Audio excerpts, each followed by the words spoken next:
Breaking news mga kabayan, Philippine Navy may ipapakitang bagong missiles sa gagawing large-scale balikatan joint exercises kasama ang Amerika at iba pang allied forces. Pangalawang breaking news, habang busy si President Trump sa Ukraine, ang China ay nag-deploy ng 50 warplanes at ships malapit sa Taiwan. Pangatlong breaking news, Houthis walang tigil sa pag-atake. Ano kaya ang susunod na gagawin ng Amerika? Pang-apat na breaking news, Russia nagpanik sa super missile ng Europe. Bago tayo magumpisa, baka pwede pa like ng video na ito. Malaking bagay na to sa aming mga content creators. Maraming salamat po.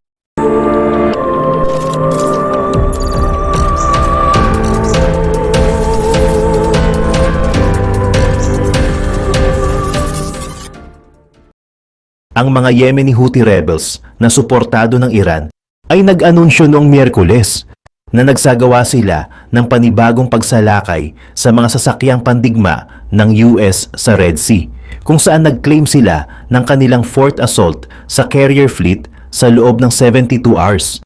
Kinumpirma ng military representative ng mga Houthi ang operasyon na nagsabing ilang cruise missiles at drones ang tumarget sa aircraft carrier na USS Harry Truman at ang ilang mga barkong pandigma ng kalaban.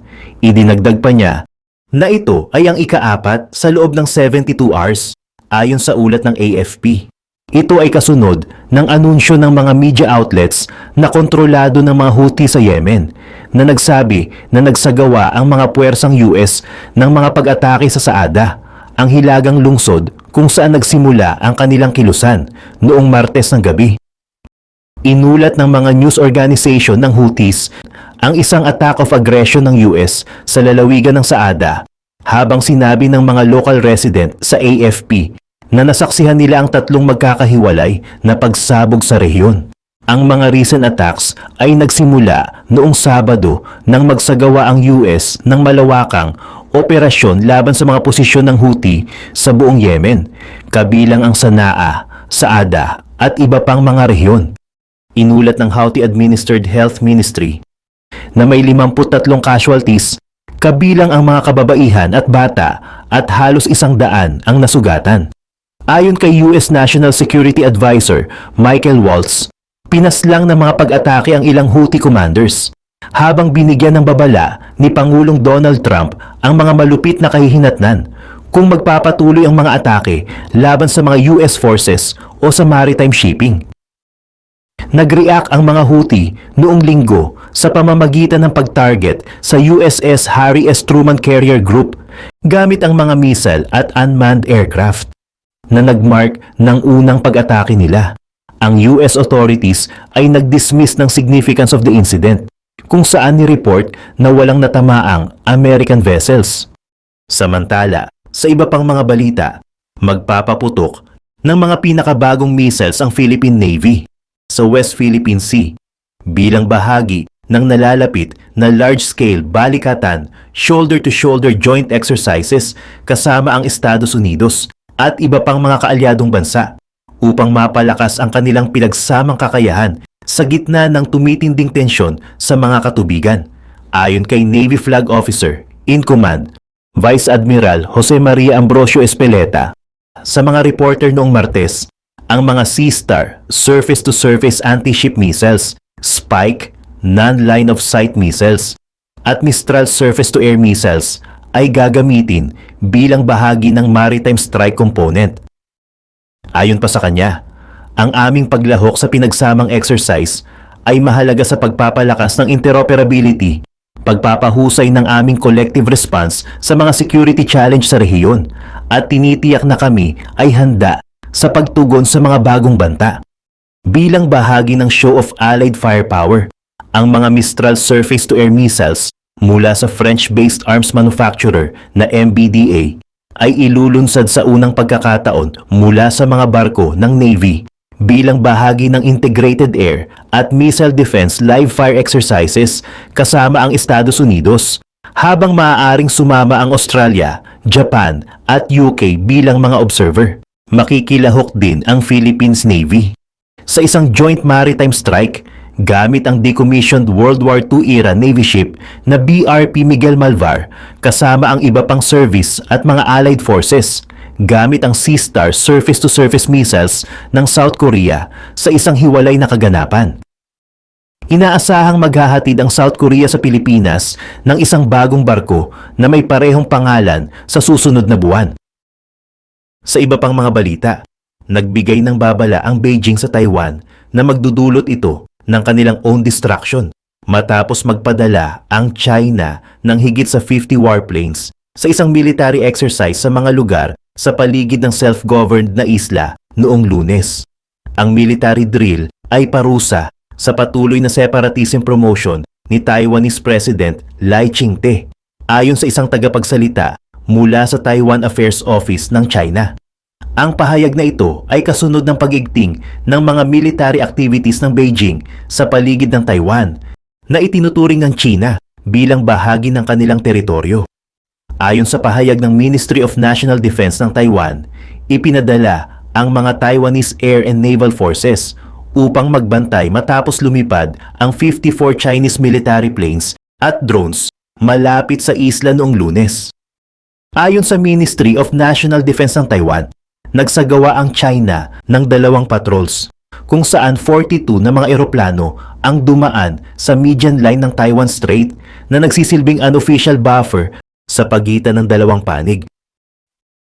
Sinabi ng mga security officials ng Taiwan na sinusubukan ng China na gawing normal ang mga drills malapit sa Taiwan, kung saan nagsasagawa sila ng mga ganitong patrols tuwing 7 to 10 days. Ngunit bihira magkomento ang pamahalaan ng China. Sinabi ng Mainland Affairs Council ng Taiwan na patuloy na tinatangka ng Beijing na magbigay ng mga military threat sa isla, kung saan ito ay nagdudulot ng tensyon sa Taiwan Strait at nagpapalubha sa regional peace and stability. Samantala, sa iba pang mga balita, ang Ukraine ay gumawa lamang ng kasaysayan sa kanyang digmaan laban sa Russia. Sa unang pagkakataon, gumamit ito ng isang European super missile upang lipulin ang isang Russian target. Nagpadala rin ito ng malinaw na mensahe kay Russian President Vladimir Putin. Kahit na hindi natin alam kung ano ang nangyayari sa US, kaya pa rin nating puksain ang ilan sa pinakamahalagang military assets ng Russia gamit ang mga European weapons. Ito ay napakalaking bagay para sa Ukraine. Nagbubukas din ito ng ilang tanungan. Ano nga ba ang nangyari noong strike? Anong missiles ang ginamit ng Ukraine? At bakit napakahalaga ng missile na iyon sa kinabukasan ng Ukraine? Noong March 11, ang Forbes military correspondent na si David Axe ay kabilang sa mga unang nagulat tungkol sa matagumpay na missile strike ng Ukraine. Sinabi niya na ginamit ng Ukraine ang isa sa kanyang 2 SAM-T surface-to-air missile batteries upang pabagsakin ang isa sa mga warplanes ng Russia. Ang strike na iyon ang unang pagkakataon na matagumpay na nagamit ng Ukraine ang SAM-T upang patumbahin ang isang aerial Russian target. Iyan ay magandang balita para sa Ukraine. Habang ang US ay tila nagbabago-bago sa tanong kung magbibigay ito ng military aid sa Ukraine-Russia conflict. Ang SAM-T strike ng Ukraine ay nagpapakita lamang sa bansa na maaari itong umasa sa mga European-made weapon systems upang protektahan ang kanilang himpapawid. Sinabi ng Ukrainian Air Force spokesperson na si Yuri Inart na mayroong kumpirmadong aircraft nang magsalita tungkol sa strike. Mas maraming detalye ang nagmula sa United 24 Media na nagulat din tungkol sa Ukraine's SAM-T missile strike noong March 11. Binanggit nito si Inart na nagsasabing pinabagsak ng SAM-T ang isang Sushka, pati na rin ang iba pang mga target. Ang aircraft na tinamaan ay kumpirmado. Hindi alam kung anong variant ng Sushka ng Russia, na kilala rin bilang Su aircraft, ang pinatumba ng missile. Maraming posibleng mangyari. Ginagamit ng Russia ang mga Su-34 fighters nito upang maglunsad ng mga glide bombs mula sa sarili nitong teritoryo. Ang mga bombang ito ay may range na hanggang 37 miles at maaaring tumimbang ng hanggang 1.5 tons. Ang mga ito ay talagang mga heavy bombs noong Soviet era na nilagyan ng Russia ng mga special wing kits na nagpapahintulot sa kanila na lumipad sa hangin sa pangkalahatang direksyon ng isang target. Hindi sila eksakto, ngunit hindi rin nila kailangang maging eksakto. Ang pangunahing kalamangan ng mga glide bombs ay maaaring ilunsad ito ng Russia mula sa likod ng front lines na ginagawang mas malamang na mapapabagsak ng Ukraine ang eroplanong nagdadala ng bomba hanggang sa huli na ang lahat. Marahil, isa ito sa mga Su-34 na naglulunsad ng mga glide bombs na pinatumba lamang ng Ukraine gamit ang mga SAMP missiles nito. Iminungkahi ng Euromaidan na ang jet ay maaaring isa ring Su-27 o Su-35. Ang nauna ay isang Soviet-era fighter jet na unang ipinakilala sa Russian military noong 1985. Ito pa rin ay isang malaking tagumpay para sa Ukraine. Gaano mang katanda ang Su-27, kaya pa rin nitong maglunsad ng missile at glide bomb assaults laban sa Ukraine. Gayunpaman, mas malaking balita kung nagawa lamang ng Ukraine na patumbahin ang isang Su-35 gamit ang mga European missiles nito. Ipinakilala noong February 2008, ang Su-35 ay kabilang sa pinaka-advanced na fighter jets sa arsenal ng Russia. Ito ay isang upgrade sa Su-27 na may kakayahang umabot sa maximum speed na 1,485 miles per hour at makapagdala ng iba't ibang guided munitions, kabilang ang KAB-500 satellite guided bomb ng Russia. Ang pagpapabagsak sa isa sa mga eroplanong iyon ay magdudulot ng malaking pinsala sa Air Force ng Russia na iniulat na mayroon lamang humigit kumulang 100 nito. Kahit na isang Su-35 ang mawala, ay nagpapahina sa kakayahan nitong salakay ng Ukraine, lalo na kapag ipapares sa anumang pagkawala ng mga Su-34 bombers, kung saan ang Russia ay may halos parehong bilang at hindi kayang mawalan ng masyadong marami. Gayunpaman, kung anong Su-aircraft ang pinabagsak ay hindi ang pangunahing kwento. Ang headline, kahit para sa Ukraine, ay ang weapon system na ginamit nito upang pabagsakin ang eroplano. Bakit?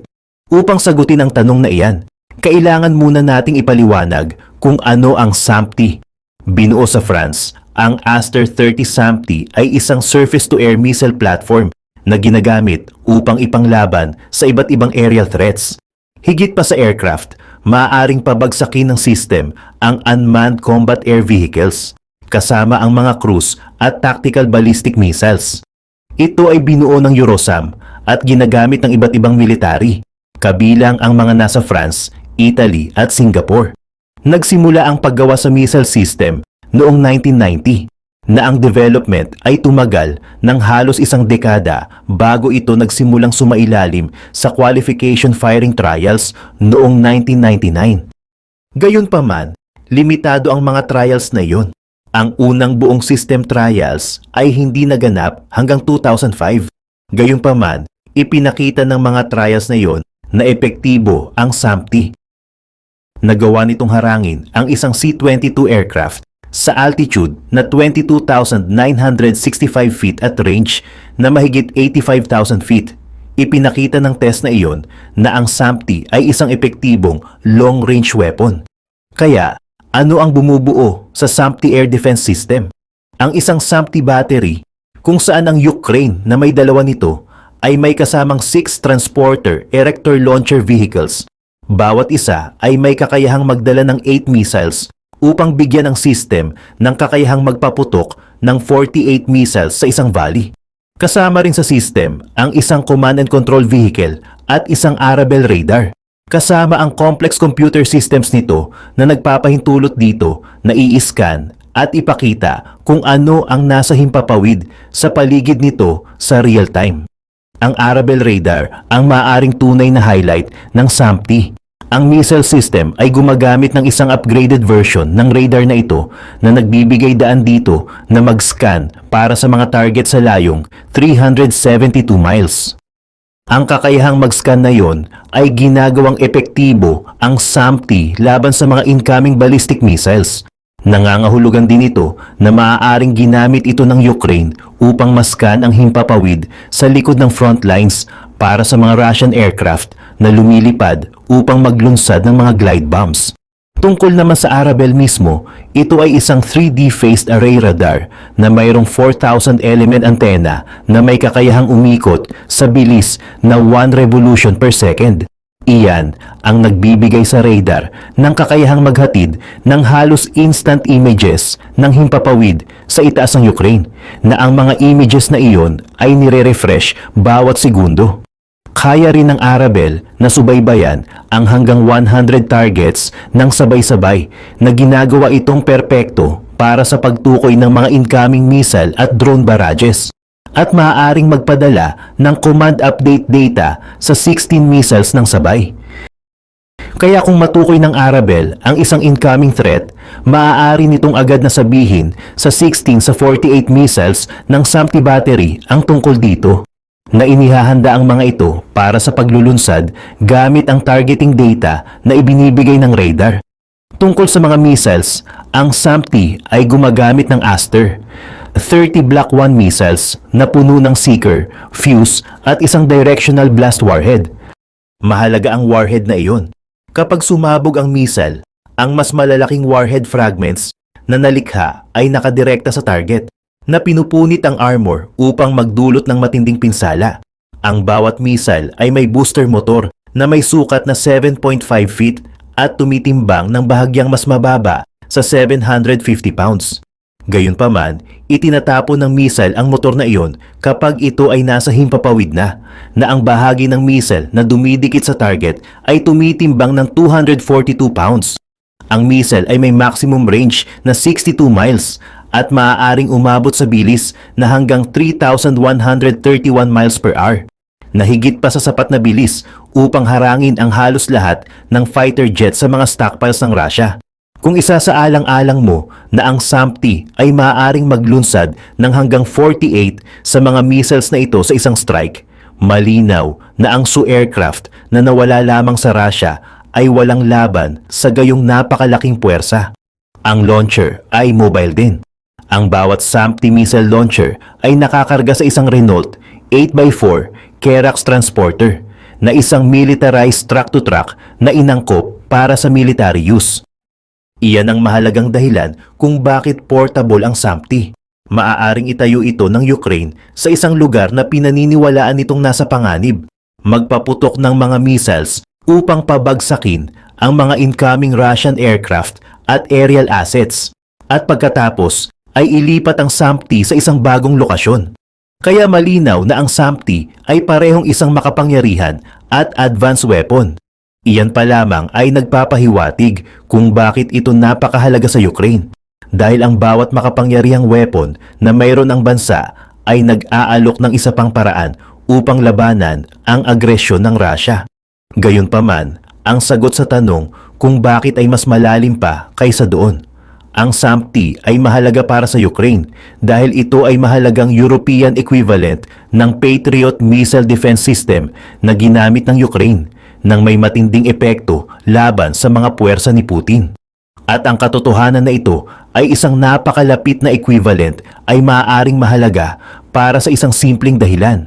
Maaaring malapit ng kailanganin ng Ukraine na palitan ang mga Patriot missile batteries nito ng mga SAMP-T systems.